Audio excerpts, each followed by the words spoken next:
রবিবার মানেই chicken, chicken ছাড়া কোনো কথা হবে না। বাবু আর মাম সারা সপ্তাহে ডিম দাও, মাছ দাও, ডাল দাও, কোনো কিছু বলবে না, কিন্তু সপ্তাহের শেষে লাস্ট মানে রবিবার দিনকে যদি একটু চিকেন দাও তাহলে তো ভীষণ খুশি, আর চিকেন যদি না দাও সারা বাড়ি কিন্তু মাথায় তুলে নেবে। যেহেতু রবিবার তাই চিকেন, এই যে চিকেন বানাচ্ছি আর একটু আলু দিয়েছি। ইদানিং বাবু হচ্ছে না, একটু চিকেনের সাথে আলুটা পছন্দ করে, আলুটার খোঁজ করে, তাই জন্য একটু আলু দিয়ে চিকেনটা কষাচ্ছি।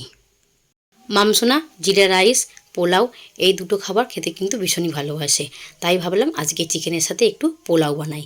পোলাও বানানোর জন্য কড়াতে আমি ঘি দিয়ে দিয়েছি, ঘিটা গরম হচ্ছে, আর এদিকে এই যে মশলা নিয়েছি তেজপাতা, লবঙ্গ, দালচিনি, এলাচ, আর নিয়েছি চিনি। অল্প করেই নিয়েছি, চিনিটা আমরা সেরকম অতটা পছন্দ করি না। সাথে নিয়েছি কাজু আর কিশমিশ, আর নিয়েছি স্বাদ মতো লবণ। লবণটা মনে হচ্ছে আমার কাছে একটু কম, তো আর একটু এতে লবণ অ্যাড করব আমি। আর এদিকে আমি গোবিন্দভোগ চালটাকে ধুয়ে জল ঝরিয়ে নিয়েছি, একদম ঝরঝরে হয়ে গেছে। আর এদিকে নিয়েছি আদা বাটা, রসুন নয় আদা বাটা নিয়েছি, আর সাথে রয়েছে হলুদ। ঘিটা গরম করে নিয়েছি, গরম করে নিয়ে তেজপাতাটা দিয়ে দিলাম, তেজপাতাটা দিয়ে একটু নেড়ে ছেড়ে ভেজে নেব। ভেজে নেওয়ার পর গোটা গরম মশলা দিয়ে দেবো, এলাচ, লবঙ্গ, ডালচিনি দিয়ে একটু নেড়ে ছেড়ে ভেজে নেব। এক হাতে ফোন ধরেছি আর এক হাতে খুন্তি নাড়ছি, একটু অসুবিধে হচ্ছে, বন্ধুরা যদি অসুবিধে হয় একটু মানিয়ে গুছিয়ে নিও। ভেজে নিয়ে আর এই যে কাজু আর কিশমিশটা দিয়ে দিলাম, দিয়ে একটু নেড়ে ছেড়ে ভেজে নিলাম। ভেজে নেওয়ার পর 2 চামচ মতো আদা দিয়েছি, আদা দিয়ে ভালো করে একটু নেড়ে ছেড়ে ভেজে নেব। আদাটা ভেজে নেওয়ার পর গোবিন্দভোগ চালটা যে আমি ধুয়ে রেখেছিলাম পোলাওয়ের জন্য, সেই চালটাকেই তুলে দিচ্ছি। তুলে দিয়ে এটাকে ভালো করে একটুখানি ভেজে নেব, মিনিট 2-3 ধরে ভাজতে থাকবো। আর এটা যখন ভাজছি না, একটা সত্যি বন্ধুরা ভীষণ একটা মানে সুন্দর একটা গন্ধ আসছে, কি বলবো। মামসোনা তো ঘরে মানে বসে টিভি দেখছিল, মানে এর গন্ধে মামসোনা কিন্তু বাইরে চলে এসেছে, এসে জিজ্ঞাসা করছে মা যে কী বানাচ্ছ। আমি এবার বললাম যে পোলাও বানাচ্ছি, ও তো ভীষণ খুশি। চালটাকে ভালো করে ভেজে নেওয়ার পর এর মধ্যে এবার পরিমাণ মতো হলুদ দিয়ে দিলাম, হলুদটা দিয়ে ভালো করে আবার একটু নেড়ে চেড়ে নেব। হলুদ দিয়ে চালটাকে ভাজার পর এই যে কালারটা এইরকম এসছে। আমি যেইভাবে বানাই সেইভাবেই কিন্তু দেখাচ্ছি।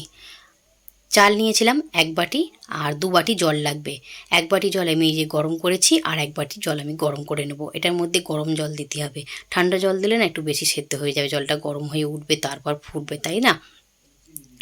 আর এই যে এর মধ্যে এবার সেই লবণটা দিয়ে দিলাম, লবণটা দিয়ে এটাকে ফুটে উঠতে দেবো। আর 1 বাটি জল আমি গরম বসিয়ে দিয়েছি, সেটাকেও দিয়ে দেবো এর মধ্যে। পোলাওয়ের মধ্যে যে জলটা দিয়েছিলাম, জলটা এই যে ফুটে উঠেছে।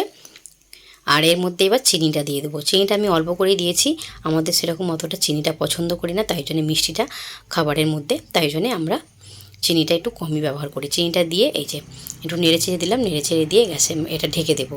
ঢেকে দিয়ে গ্যাসের ফ্লেমটাকে লো রাখবো, যতক্ষণ না এই জলটা শুকিয়ে যাবে ততক্ষণ পর্যন্ত এটা লো রেখে বসিয়ে রাখবো আমি। ঢাকনাটা খুলে নিয়েছি, আর এই যে জলটা আমার শুকিয়ে গেছে।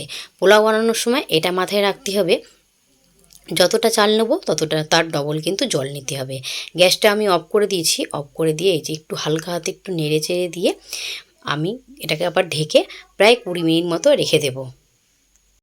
ঢাকনাটা খুলে নিয়েছি, আর চাইলে এর উপর দিয়ে একটু ঘিও দেওয়া যেতে পারে, কিন্তু যেহেতু বাড়ির জন্যে আমি আর সেরকমভাবে রিচ করলাম না।